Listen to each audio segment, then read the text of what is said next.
저희들이 볼 때 앞으로 이제 미래는 변화가 굉장히 많을 것 같아요. 많을 것 같기 때문에 저희들이 이제 미래 연구를 해야 되는데 축적은 안 돼 있고 어떤 그런 점을 감안해서 저희 경인사연도 좀 미래 연구를 좀 할 생각입니다. 중량 연구를 할 생각인데 미래 연구를 하는 데가 많지가 않기 때문에 저희들이 좀 네트워크를 맺어가지고 하나하나 의견을 나누면서 좀 할 생각입니다. 오늘 이제 미래 우리 김영건 원장님께서 21세기의 미래 전략을 강연을 해주시는데 이 얘기를 듣고 저희들이 미래 연구를 하는데 좋은 어떤 바탕이 됐으면 좋겠습니다. 예, 고맙습니다. 제가 생각하는 21세기형이라는 건 21세기 시대 패러다임에 좀 맞는 미래 전략이라는 의미로 제가 써봤습니다. 크게 그 21세기에 일어나고 있는 두 개의 저는 A혁명이라고 이름을 붙였는데요. AI혁명하고 AG혁명이 같이 일어날 때 앞으로 미래가 어떻게 펼쳐지고 개인과 사회는 어떤 준비를 해야 될지가 제가 오늘 같이 좀 공유하고 싶은 얘기의 핵심입니다. 제가 드릴 미래 전략의 제가 붙인 명칭은 지피지기 만들기 전략입니다. 지피지기는 이미 삼국지에서도 쭉 얘기되었다시피 2000년 이상을 면면에 흐르고 있는 전략인 셈이죠. 세상이 어떻게 바뀌고 미래가 어떻게 바뀔지를 이제 아는 작업이 지피라 그러면 우리를 찾고 나 자신을 찾는 작업이 이제 지기 작업입니다. 우선 지피 부분인데요.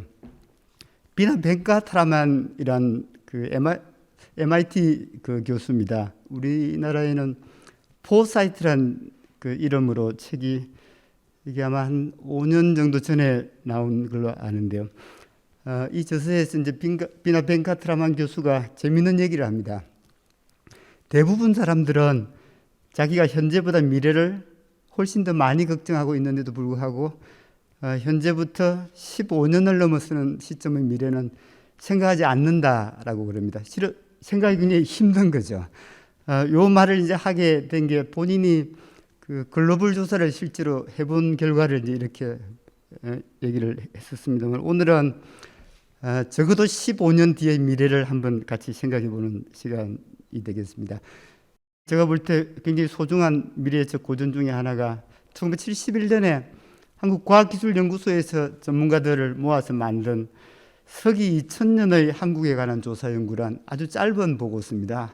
6대 전망을 하는데 첫 번째가 가치를 전망하고 있습니다. 30년쯤 뒤에는 우리 사회는 어떤 가치를 추구하고 있을까? 이제 당시에는 남북이 대치하고 있는 전쟁에서 얼마 안 된 시기였기 때문에 평화는 당연히 있고요. 그 뒤가 굉장히 중요한 것 같아요. 자유, 풍요, 건강, 가정 이런 키워드들을 아마 30년 뒤쯤에는 추구할 거다라고 얘기하고 있는데 굉장히 통찰력이 있는 것 같습니다. 이건 2020년에 아랍에미레이트 공화국이 UN 75주년을 기념해서 전문가들을 활용해서 만든 제목이 재미있습니다. Future Possibilities Report란 제목의 보고서인데요. 앞으로 다가올 대전환의 6개의 메가 트렌드를 이제 제시를 하는데 심플하면서도 굉장히 와닿는 트렌드들을 잘 정리한 것 같습니다. 엑사바이트 시대가 오고 웰빙 이코노미, 넷제로, 순환경제 시대가 오고 바이오 그로스, 경험 경제가 온다고 간략하게 정리를 하고 있고요.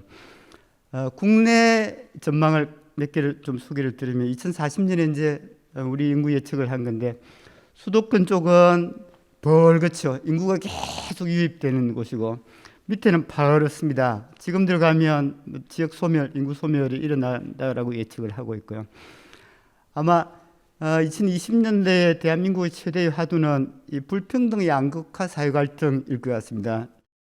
대한민국의 불평등과 양극화 현상을 쭉 시간축을 두고 진행된 걸 보면 처음 이제 지역 불평등에서 시작을 했다가 자산 소득 불평등, 그다음 지금 이제 일어나고 있는 게 거기에 추가해서 교육 불평등, 건강 불평등이 일어나고 있고 이게 이제 생명 불평등으로 연결이 되는 것 같습니다. 그래서 기술 변화의 핵심은 아까 말씀드린 AI 혁명이고 인간 변화의 핵심은 에이지 혁명인 것 같습니다. 그리고 기후 위기가 환경 변화의 핵심일 것 같은데요.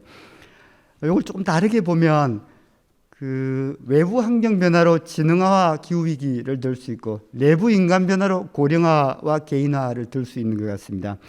그 전망되는 결과를 보면 지능화는 인간지능과 인공지능의 공존, 인간과 로봇의 공존의 시대가 뭐 틀림없이 이건 오게 될 것 같습니다. 20세기까지는 그 좌뇌 이성 제조 분업 전문화 주로 이제 좌뇌 쪽하고 관련된 시대였다 그러면 21세기부터는 그것도 중요하지만 비중을 보면 그것보다는 우뇌, 감성, 창조, 협력 이런 것들이 훨씬 더 중요해지는 시대가 될 것 같습니다. 원치를 충족시켜주는 감성의 그 시장이 훨씬 더 커지게 될 것 같습니다. 이런 미래를 간파한 대표적인 분이 그 덴마크의 미래학자 롤프 옌센입니다. 기존의 시장에 대해서 앞으로 자기가 굉장히 중요하게 생각될 것 같은 6개의 미래 시장이 있다라는 얘기를 하고 있습니다. 첫 번째가 이제 세 번째에 있는 이 케어 마켓입니다. 관심의 시장. 인간을 케어하는 마켓이 훨씬 더 커질 거다라는 얘기를 하고 있고요. 나는 누구인가? 마음의 평온, 신념을 위한 시장. 모험, 판매, 연대감, 우정, 사랑을 위한 시장. 기존의 시장하고 상당히 좀 다른 시장이 펼쳐진다는 얘기를 하고 있는데요. 이런 추세들을 보면 아까 제가 말씀드린 사람들은 별것 아니라고 생각하지만 도도히 흐르는 또 하나의 패러다임이 두 개의 A 혁명에 더해서 개개인화 혁명, 개인의 시대가 될 것 같습니다. 대한민국은 정말 이 인구 변화에 있어서도 다이내믹 코리아입니다. 1960년에는 우리가 어렸을 때 배운 완전히 피라미드 구조입니다. 근데 2020년 되면 이게 종형, 아주 튀어나온 종형으로 바뀌는 거죠. 제가 그 붉은 표시를 한 게 여기를 합하면 인구의 그 반을 차지하는 영역입니다. 그러니까 인구의 중심이 보면요. 1960년에는 0세에서 25세까지를 합하면 인구의 반이 넘었습니다. 지금요. 35세에서 65세 사이를 합하면 그 정도 돼요. 이게 2020년의 모습인데 2060년은 어떻게 되느냐 하면요. 1960년과 완전히 반대로 바뀝니다. 인구의 중심이 어디로 가느냐 하면요. 60세에서 80세 사이로 바뀝니다. 개인적으로 보면 에이지 혁명이 AI 혁명보다 훨씬 중요할 것 같습니다. 왜냐하면 자기 인생을 지배하는 혁명이기 때문에요. 앞으로의 비즈니스와 서비스에서 가장 중요한 게 뭘까? 제가 가장 심플하게 두 개의 혁명을 염두에 두면 건강의료와 교육인 것 같습니다. 그럴 수밖에 없겠죠. 너무너무 오래 살기 때문에 건강의료가 중요할 수밖에 없고 AI 시대에 에이지 혁명이 같이 일어나기 때문에 이 교육이 넓은 의미의 교육과 학습, 교육훈련이죠. 두 개의 국가 발전 전략을 만든다면 저 같으면 국민 건강 전략과 교육 전략 두 개를 먼저 만들 것 같아요. 그거를 이제 뒷받침해 주는 게 맥킨지에서 2020년 7월에 나온 재미있는 보고서가 있습니다. 이게 아마 2020년에 코로나 때문에 나온 보고서이지만 코로나를 넘어서 이 보고서의 제목이 Prioritizing Health입니다. 앞으로 건강의료 헬스가 어마어마하게 중요하니 이거 잘해보자라는 취지의 보고서인데요. 부제도 재미있습니다. A Prescription for Prosperity입니다. 번영을 위한 처방이란 부제가 붙어 있어요. 여기 보면요, 재미있는 수치가 나오는데 건강의료에 투자를 해서 경제사회적으로 받는 베니핏을 글로벌하게 다 모아보면 아마 2040년 전후가 될 때면 100조 달러 정도 될 거다라고 해서 제가 그게 이제 우리나라가 한 2% 차지할 거다 생각해서 이제 100조 달러 곱하기 2%에서 해보니까 우리나라만 해도 2,000조가 넘는 베니핏이 있다는 좀 뭐 충분히 그럴 수 있다는 생각이 듭니다. 산업의 성장은 이 산업연구원 원장까지 계시는데 제가 도사 요령은 드는 것 같습니다만 1차에서 2차, 2차에서 3차로 바뀌죠. 대부분 선진국은 3차 산업이 80% 이상입니다. 근데 3차 산업은 그 안에서 도대체 어디를 향해 가고 있는가? 이게 이제 제가 개인적으로 그냥 정리를 해본 건데요. 아마도 꿈, 건강, 역량, 직업, 가족, 관계, 문화, 예술, 자연, 자유, 자율, 마음 이런 키워드들하고 관련된 서비스 산업 쪽으로 갈 거다. 세계 경제 포럼에서 똑같은 제목의 보고서를 2016년부터 계속 2년 단위로 발간을 하고 있는데 The Future of Jobs란 일과 직업의 미래에 대한 보고서를 만드는데 첫 번째 2016년 보고서는 AI 혁명이 오면 일자리가 얼마나 늘는 것도 있지만 얼마나 줄어드는가가 이제 보고서의 핵심이었다 그러면 2018년 보고서 두 번째 보고서가 재밌는 데이터를 제시하고 있습니다. 전 세계 인간에 의한 노동 비중을 다 합해보고 기계에 의한 노동 비중을 다 합해봤더니 이 보고서를 발행할 2018년도에는 그게 7대3 정도라고 이제 분석을 합니다. 그러면서 4년 뒤를 예측합니다. 2022년 올해죠, 올해. 올해는 그게 아마 6대4 정도로 될 거다. 그러니까 기계의 비중이 점점 이제 일자리에서 높아지는 거죠. 아마 2030년 전후가 되면 이게 3대7 아니면 2대8로 역전되어 있을 것 같습니다. 이게 왼쪽의 시대는요, 하루 8시간 일하는 시대라 그러면 2030년 전후가 되면 이제 3시간 일해야 된다, 4시간 일해야 된다, 2시간 일해야 된다, 뭐 이런 그 논의가 막 일어나기 시작할 것 같습니다. 제가 생각할 때는 21세기 소크라테스의 한 명이라고 생각하는 유발 하라리가 재밌는 얘기를 합니다.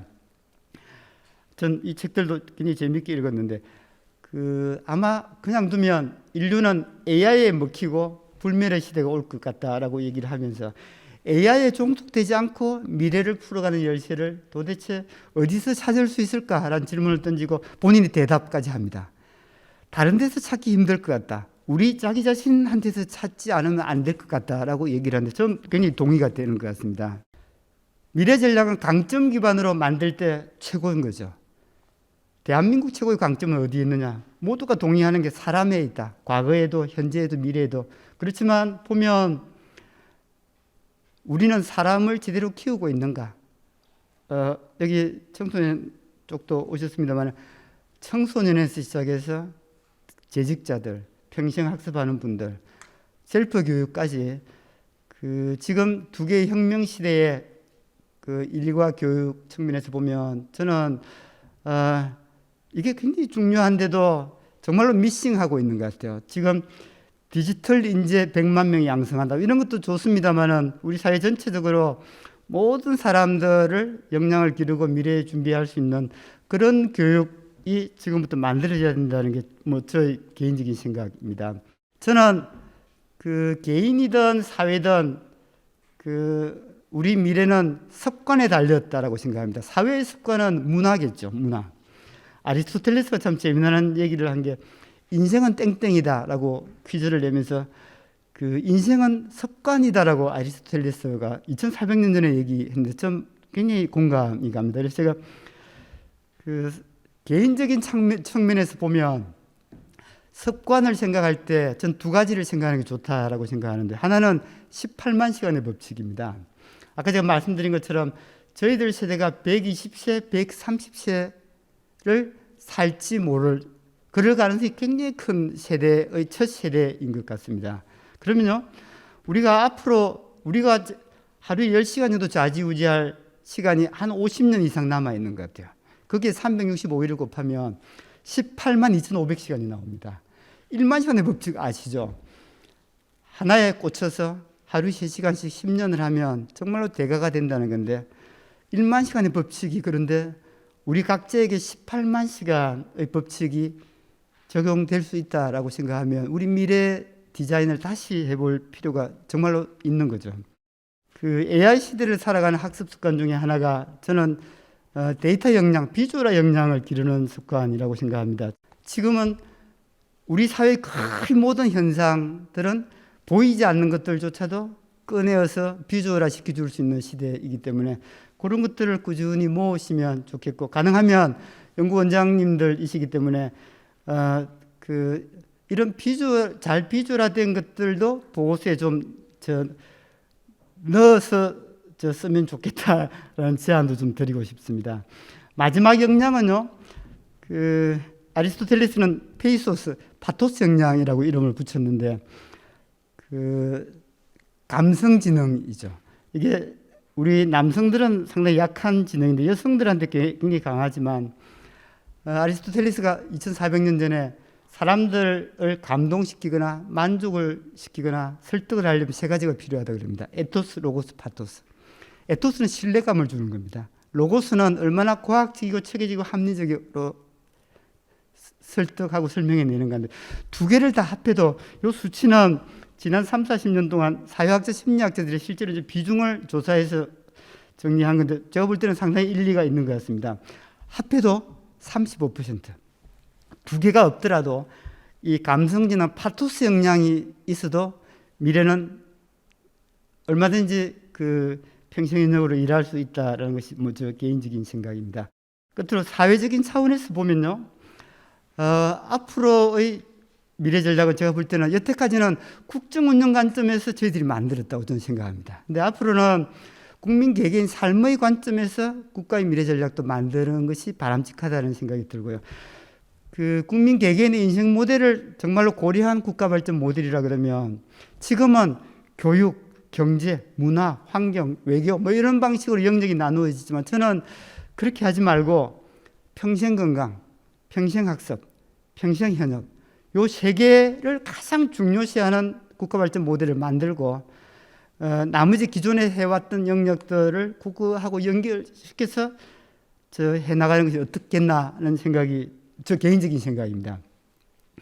이런 생각을 이제 하면서 제가 느꼈던 것은 만일에 정말로 국가의 정책이 다른 것들도 다 중요하지만 국민 한 명 한 명의 평생 건강, 평생 학습, 평생 현역에 최대한의 투자를 하고 정책을 기울인다 그러면 우리가 정말로 어렵다고 하는 불평등, 고령화, 양극화, 사회갈등, 국민통합, 교육, 복지 이런 것들을 각계전투하면서 직접 하는 것보다 요 세 개를 이루면 이게 전 요 세 개가 도미노 효과를 일으킬 수 있다고 생각합니다. 그래서 제가 이제 그 작년에 대한민국 미래 비전을 만들면서 이제 우리 그룹이 만들기 이전에 제가 만들면 뭐 어떻게 만들까를 생각하면서 제가 만든 저의 결론입니다. 이건 국민 모두가 꿈꾸고 꿈을 이루는 나라. 거기는 이제 5천만 개의 꿈이 있고 함께 다 행복한 공동체 사회이면서 변화무쌍한 리스크에 상시 대응할 수 있는 회복 탄력 사회. 마지막 그 정리를 해보자 그러면 제가 생각하는 21세기형 미래 준비 개인 차원에서 보면 우리 개인도 그렇고 사회도 그렇고 이 긴급하고 중요한 일에 우리 시간의 대부분을 우리는 써왔습니다. 그렇지만 앞으로는 긴급하지는 않지만 중요한 일에 그게 건강, 넓은 외 학습, 파토스 역량 이런 것들인 것 같습니다. 이런 것들에 시간 투자를 훨씬 많이 해야 맞지 않나라는 생각이 들고요. 우리 사회적으로도 지금 윤석열 정부가 이제 출범했습니다만 아마 5년 동안 이 오른쪽 위에 있는 긴급하면서 중요한 현안 중심으로 돌아갈 것 같아요. 전 그것도 필요하지만 한 20% 이상은 필요하면 30% 이상은 긴급하지는 않지만 우리 사회적인 전체 차원에서 중요한 것. 그게 이제 우리 사회 구성원들을 위한 건강, 학습, 자아 실현, 공동체 차원의 중요한 배려, 존중, 공정, 포용, 그리고 이제 미래를 만들어갈 수 있는 미래 창조, 혁신, 환경 뭐 이런 것들에 훨씬 더 시간 투자도 많이 하고 신경을 쓰고 정책적인 노력이 있어야 되지 않나 하는 것이 저희 생각입니다. 이게 제가 그 귀한 원장님들 모시고 같이 공유하고 싶었던 21세기형 미래 준비이면서 미래 전략입니다. 경청해 주셔서 감사합니다. 고맙습니다.